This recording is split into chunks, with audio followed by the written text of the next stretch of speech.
Hai, welcome to my channel. Jangan lupa like, share, komen, dan subscribe.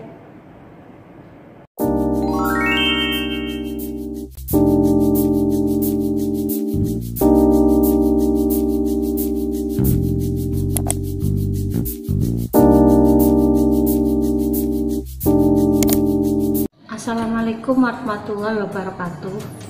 Alhamdulillahirrahmanirrahim. Kita masuk pada pertemuan ke-8 atau materi ke-7, yaitu tentang teori produksi. Kalau yang kemarin tentang teori perilaku produsen, yang ini adalah teori produksi. Yang pertama dibahas adalah tentang bentuk organisasi perusahaan, bahwa orang yang akan memproduksi atau organisasi yang akan memproduksi suatu barang itu pasti kita harus mengenal dulu tentang bentuk-bentuk perusahaannya, biar tahu itu perusahaan apa, bergerak di bidang apa, menghasilkan apa gitu ya. Yang pertama, bentuk organisasi perusahaannya itu ada perusahaan perseorangan, perusahaan perkongsian atau firma, dan perseroan terbatas. Nanti mahasiswa boleh mencari jika ada jenis-jenis perusahaan lainnya sesuai yang ada terkini yang tidak ada di PPT saya. Yang pertama, perusahaan perseorangan adalah organisasi perusahaan yang terbanyak jumlahnya dalam setiap perekonomian, tetapi sumbangannya terhadap produksi nasional tidak terlalu besar karena usaha tersebut dilakukan secara kecil-kecilannya perorangan karena milik perseorangan itu ya, tapi jumlahnya banyak. Yang kedua, perusahaan perkongsian atau firma, yaitu organisasi perusahaan yang dimiliki oleh beberapa orang di mana terjadi kesepakatan untuk bersama-sama menjalankan usaha dan membagi keuntungan sesuai perjanjian yang telah disepakati. Ini nanti jenis-jenis kongsi atau firma itu macam-macam ya, selain yang ada di perseroan terbatas dan di perusahaan perorangan. Yang ketiga itu perseroan terbatas, yaitu bentuk organisasi perusahaan yang paling penting dalam kemampuannya memperoleh modal untuk produksi. Perusahaan inilah yang memperoleh keuntungan terbesar dengan cara menjual atau mengeluarkan saham. Nah, ini sudah masuk ke tingkatan yang paling tinggi, yaitu yang jual beli saham perusahaan untuk siapa yang memiliki, siapa yang mengelola. Lalu yang dibahas berikutnya adalah tentang skema proses produksi.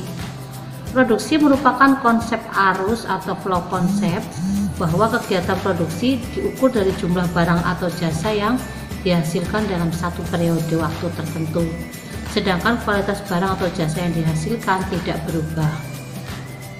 Itu ya skema produksinya. Di sini di slide 4 ada bagan atau tabel ya, bagaimana skema produksi itu dimulai dari input, kemudian ada aktivitas produksi, kemudian ada output. Inputnya itu X1, X2 itu faktor produksi 1, faktor produksi 2 itu apa ya, lalu aktivitas produksinya bagaimana, lalu outputnya atau hasil produksinya itu berupa barang ataupun jasa. Saya contohkan untuk skema proses produksi. Inputnya itu kayu, kemudian aktivitas produksinya itu dipotong, diukir, dibentuk. Outputnya meja, kursi, lemari, gitu ya. Nanti mahasiswa bisa menyebutkan atau mencontohkan bagaimana skema proses produksi untuk faktor produksi lainnya atau input berupa barang apa lainnya ya. Misal contoh lagi, inputnya itu ikan bandeng mentah, aktivitas produksinya itu mempresto, outputnya adalah bandeng presto. Itu ya, paham semua ya. Berikutnya yang dibahas adalah jangka waktu produksi. Jangka waktu produksi dibedakan menjadi dua, yaitu jangka pendek atau short run dan jangka panjang atau long run. Jangka waktu pendek itu ketika input variabel itu berubah ya, dapat disesuaikan, namun input tetap tidak dapat disesuaikan. Input variabel misalnya tenaga kerja, jadi untuk jangka pendek itu misalnya dimasukkan inputnya tenaga kerja, aktivitas produksinya memproduksi barang dan jasa, outputnya barang dan jasa tersebut misalnya apa, buku gitu ya. Lalu jangka panjang atau long run merupakan suatu waktu di mana seluruh input variabel maupun tetap yang digunakan perubahan dapat diubah. Input tetap misalnya jumlah produksi. Jumlah produksi itu bisa diubah. Misalnya jumlah produksinya setahun 5.000, kemudian untuk tahun berikutnya jadi 6.000 gitu ya. Lalu ada tahap-tahap produksi. Tahap produksi yang pertama, tahap pertama itu adalah produksi total atau total produk mengalami pertambahan yang semakin cepat. Pada tahap ini AP atau average product atau produk rata-rata sama dengan MP atau marginal product. Tahap kedua, produksi total pertambahannya semakin lama semakin kecil. Tahap ini dimulai dari titik AP maksimum sampai titik TP minimum ya. TP itu total produksi, total produk, MP itu marginal product, AP itu average product atau produk rata-rata. Tahap ketiga, produksi total semakin lama semakin menurun. Tahap ini meliputi daerah di mana MP negatif. MP itu perubahan kuantitas total output yang diakibatkan oleh penggunaan tambahan 1 unit faktor produksi. Berikutnya yang dibahas adalah fungsi produksi. Fungsi produksi menggambarkan hubungan antara jumlah input dan output yang berupa barang maupun jasa yang dapat dihasilkan dalam satu periode waktu. Fungsi produksi perusahaan dapat dipresentasikan dengan isokuan pada berbagai tingkat output yang berbeda.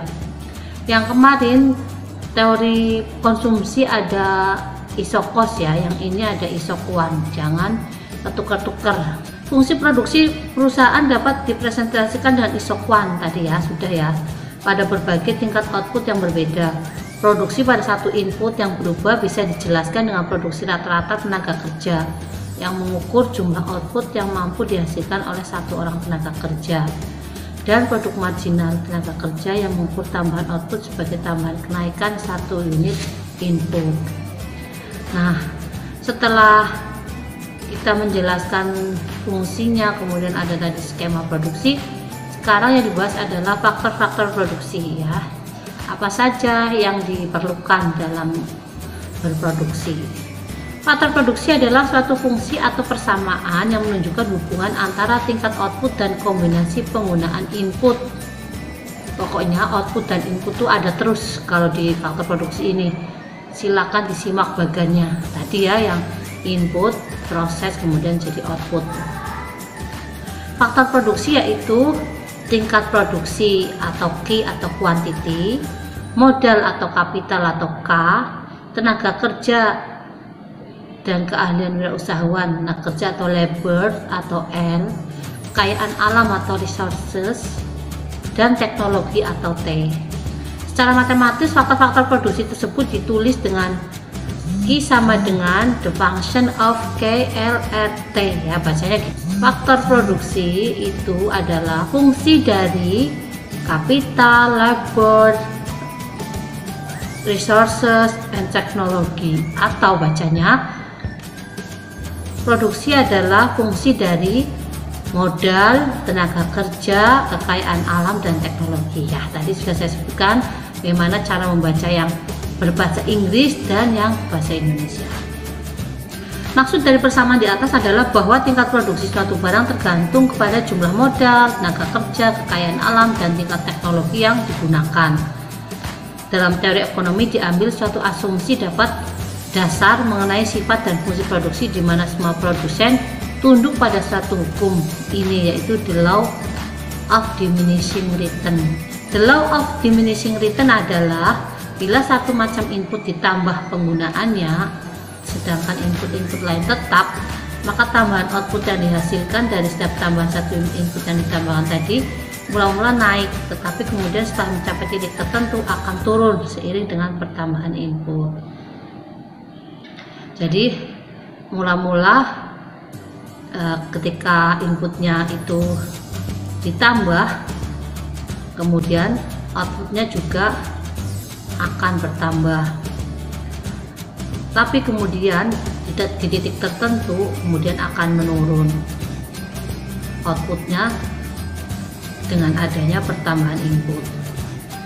Ini kita akan membahas berikutnya, yaitu tentang kurva isokuan. Iso sama dengan iso itu sama, kuan itu kuantitas atau Kuan itu kuantitas output. Kurva isokuan adalah kurva yang menghubungkan titik-titik kombinasi input yang menghasilkan tingkat output yang sama, kombinasi tenaga kerja dan modal untuk menghasilkan 100 unit produksi. Ya, misalnya kombinasi A itu tenaga kerja 1, modalnya 6. Kombinasi B itu tenaga kerja 2, modalnya 3. Kombinasi C tenaga kerja 3, modalnya 2. Kombinasi D tenaga kerja 6, modalnya 1. Lalu ditemukan ya kombinasi tersebut antara tenaga kerja dan modal menjadi kurva tabel kombinasi ya. Dari kurva isokuan ini bisa digambarkan iki atau isokuan sama dengan 100, isokuan 1 sama dengan 100, isokuan 2 sama dengan 100, isokuan 3 sama dengan 100. Kurvanya akan naik sesuai dengan titik-titik yang dipertemukan tadi. Ini adalah isokos. Isokos adalah anggaran tertinggi. Isokos ini kalau di teori konsumsi itu budget line ya, ada budgetnya. Isokos adalah anggaran tertinggi yang mampu disediakan produsen untuk membeli input yang digunakan dalam proses produksi dihubungkan dengan harga input. Ya, bagaimana produsen itu mempunyai anggaran untuk membeli input, kemudian setelah inputnya oke, inputnya ready, kemudian diproses jadi output ya, sesuai dengan harga atau anggaran yang dimiliki. Isokos disebut juga garis biaya ya, kalau yang dari kan bentuk selain benar ya, yaitu garis yang menggambarkan jumlah biaya tertentu. Itu dapat membuat garis biaya sama, itu dapat membuat garis biaya. Data yang diperlukan adalah harga faktor produksi yang digunakan dan jumlah uang yang tersedia untuk membeli faktor produksi.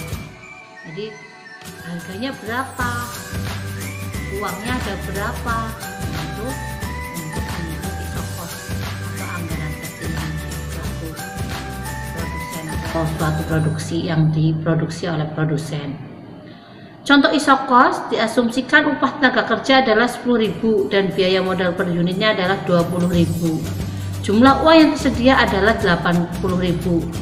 Garis biaya atau total cost adalah gabungan tenaga kerja dan modal yang diperoleh dengan menggunakan jumlah uang 80.000. Dana tersebut jika digunakan untuk modal saja akan memperoleh sebanyak 4 unit, sedangkan jika tenaga kerja saja akan memperoleh 8 unit ya.